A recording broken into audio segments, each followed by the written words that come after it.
Assalamualaikum warahmatullahi wabarakatuh. Perkenalkan, nama saya Ratna Sari Dewi dengan NIM 2110311320030. Mata kuliah Ekonomi Trika dengan dosen Ibu Dr. Nurrahmini SEME. Di sini saya akan mempraktikkan pengolahan data dengan menggunakan EPUS 12. Saya memakai data time series sedikit menjelaskan apa sih itu data time series.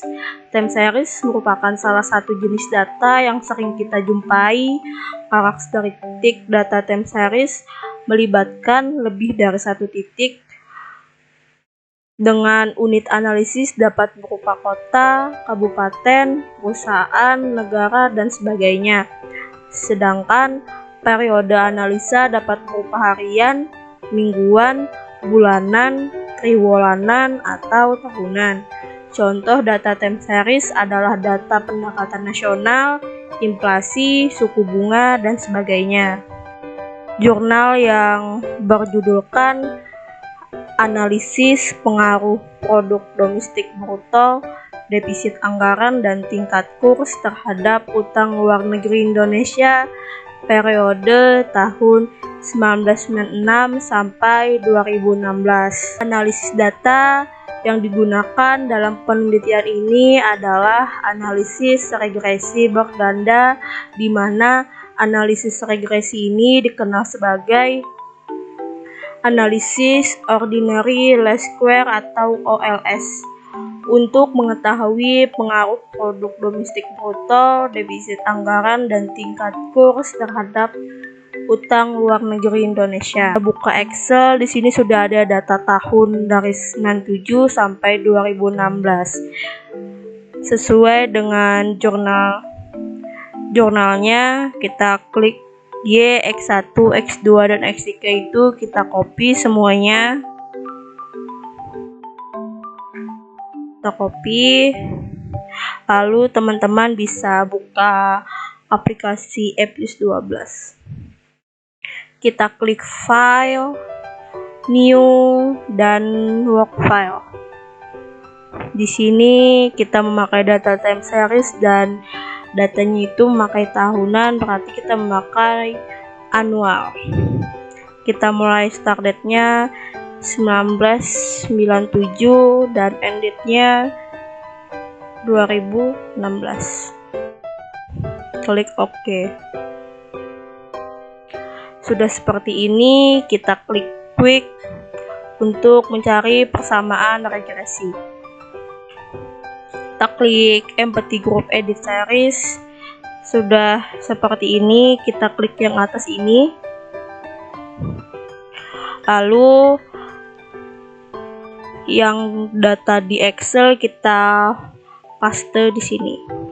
Seperti ini, teman-teman bisa cross check lebih dahulu apakah datanya sudah sama maupun belum, supaya tidak terjadi kesalahan. Nantinya apabila sudah yakin datanya itu betul, kita klik X dan delete. Yes. Sudah seperti ini, kita blok X1, X2, dan X3. Kita klik kanan pada laptop dan open. Kita ask question. Kita hapus dan kita alihkan ke depan, kita Y, ini spasi C. Sudah seperti ini, kita klik OK. Dan inilah hasil analisis regresi berganda. Hasil variabel X1 sebesar 0.021352, X2 sebesar 0.740791, dan variabel X3 sebesar minus 7.340960. Selanjutnya, hasil koefisien determinasi R2 bisa dilihat di sini, R square-nya Hasil estimasi didapat nilai koefisien determinasi R2 sebesar 0.921408 yang menunjukkan bahwa variabel independen yaitu produk domestik bruto, defisit anggaran, dan tingkat kurs mampu menjelaskan atau mempengaruhi 92% dan sisanya 8% dipengaruhi oleh faktor-faktor di luar variabel. Selanjutnya kita akan melakukan uji asumsi klasik. Yang pertama kita akan melakukan uji normalitas. Kita klik view. Kita cari di sini residual diagnosis dan klik histogram normality. Dan inilah hasil uji normalitas. Uji statistik Jacob-Bera nilai statistiknya sebesar 1.312317, sedangkan nilai chi-square dengan alpha sama dengan 5% dan df sama dengan 2 sebesar 5.99. Hal ini menunjukkan bahwa gagal menolak hipotesis nol dan residual didiskusikan secara normal. Gagal ditolaknya hipotesis nol ini dapat dilihat dari probabilitasnya yaitu 0.518841, 51% yang lebih besar dari alpha sama dengan 5%. Untuk selanjutnya uji autokorelasi. Teman-teman bisa klik view lagi, residual diagnosis, serial correlation LM test. Kita klik OK saja, dan inilah hasil uji autokorelasi.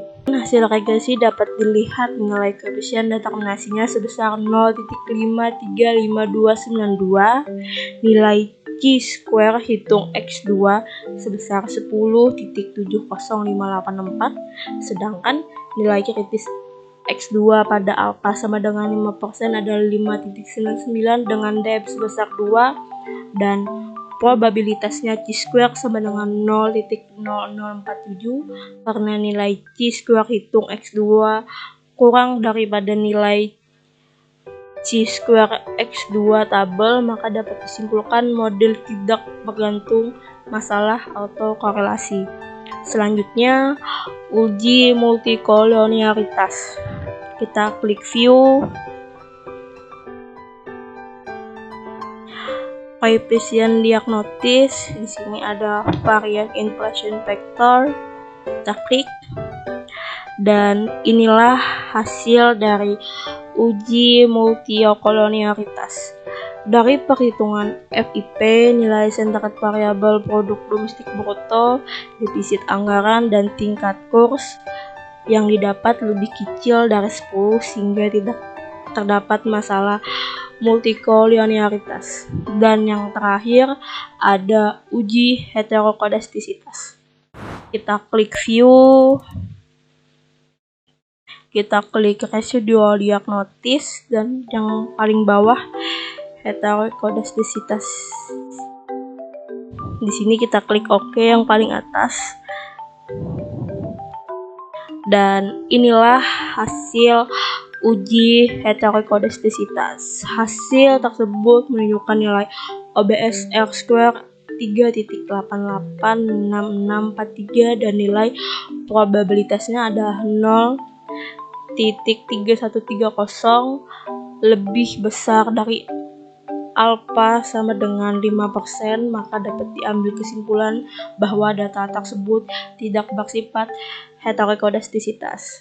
Kesimpulannya, variabel produk domestik bruto dan variabel defisit anggaran mempunyai hubungan positif terhadap utang luar negeri dan berpengaruh signifikan. Lalu, variabel tingkat kurs mempunyai pengaruh negatif dan tidak signifikan terhadap utang luar negeri secara hasil estimasi dan uji teori di mana sejalan atau sejarah. Baik, mungkin itu saja yang bisa saya sampaikan. Mohon maaf apabila ada kesalahan kata. Wabillahi taufiq wal hidayah. Wassalamualaikum warahmatullahi wabarakatuh.